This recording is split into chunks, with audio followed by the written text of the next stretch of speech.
All right, Shallow Mistress! Yeah.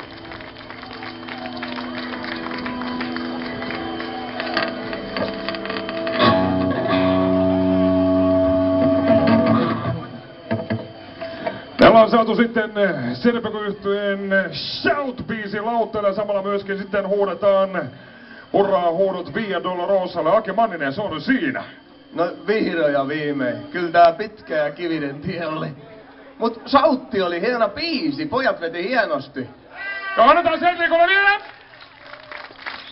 Serpeco-yhty vielä pari biisiä. Hei, Via Dolorosa on siinä. Akku Manninen, kuinka monessa pyörätä on, mitä olet rakentanut? 12 vuotta näitä leluja on tehty ja